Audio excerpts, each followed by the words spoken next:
বিয়ের আগে কথা ছিল বিয়ের পরপর স্বামী তার স্ত্রী সুমাইয়াকে সঙ্গে করে ইতালি নিয়ে যাবেন, কিন্তু পরে মত পরিবর্তন করে ফেলেন। স্বামী জহিরুল বলেন, তুমি আমার সাথে ইতালি চলে গেলে আমার মাকে দেখবে কে?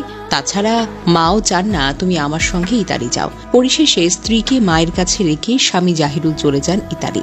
এর কয়েকদিন পর থেকে শুরু হয় শাশুড়ির নানান রকমের অভিযোগ। খুদ ধরা, ছেলের কাছে সুমাইয়ার নামে উল্টাপাল্টা কথা বলা, ছেলের কাছে বউকে খারাপ বানানো, আর ছেলেও মায়ের সব কথা বিশ্বাস করত। যাচাই বাছাই না করেই উল্টো বিনা দোষে স্ত্রী সুমাইয়াকে মানসিকভাবে অশান্তি দিত, খারাপভাবে আচরণ করত। বাবার বাড়িতে সুমাইয়া অভিযোগ করলেও কোনো কাজ হয়নি।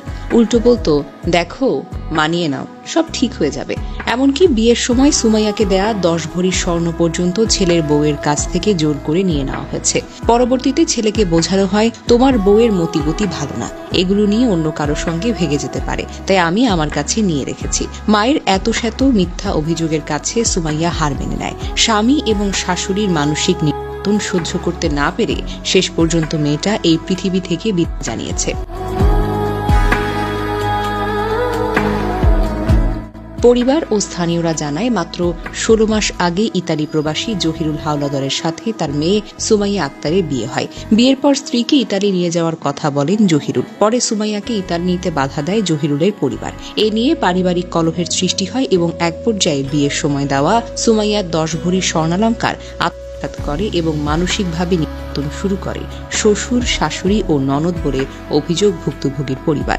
এই জন্য বেশ কিছুদিন যাবৎ বাবার বাড়িতে বসবাস করে আসছিল সুমাইয়া। মঙ্গলবার রাত 1:30টার দিকে স্বামীর সাথে মোবাইল ফোনে ঝগড়া হলে নিয়মিত মানসিক নির্যাতন সহ্য করতে না পেরে ফ্যানের সঙ্গে ওড়নাকে গলায় দিয়ে আত্মহত্যা করেন তিনি। নিহত সুমাইয়ার মা রুমি বেগম বলেন, ঝগড়ার পর রাত 1:30টার দিকে ইতালি থেকে জহিরুল আমাকে ফোন দিয়ে বলে, আপনার মেয়ে 3 ঘন্টা যাবৎ ফোন ধরছে না। এ কথা শুনেই সুমাইয়ার রুমে গিয়ে দেখি আমার মেয়ে তো দুনিয়াতেই নেই। বিয়ের পর থেকে আমার মেয়েকে তার শ্বশুর, শাশুড়ি, ননদ মিলে বিভিন্নভাবে নির্যাতন করে। এজন্য আমার মেয়ে তার শ্বশুর বাড়িতে থাকতে পারেনি। আমার মেয়ের বিয়ের সময় দেওয়া 10 ভরি স্বর্ণালংকারও নিয়ে গেছে। ওরা আমার মেয়েকে করেছে। আমি চাই এ হত্যাকাণ্ডের সঠিক বিচার হোক। সুমাইয়ার বাবা নাসির হাওলাদার অভিযোগ করে বলেন, আমার মেয়েকে বিয়ের পর ইতালি নেয়ার কথা ছিল, কিন্তু জহিরুল তার পরিবারের বাধা নেয়নি। আমরা গরিব বলে আমার মেয়েকে সবসময় মানসিক নির্যাতন করত। শ্বশুরবাড়ির লোকজনের নির্যাতন সহ্য করতে না পেরে মরে গেছে। আমার মেয়ে মরার পর কেউ দেখতেও আসেনি। আমি চাই এমন নির্যাতন ও হত্যাকাণ্ডের ঘটনা আর যেন কারো সন্তানের সঙ্গে না ঘটে।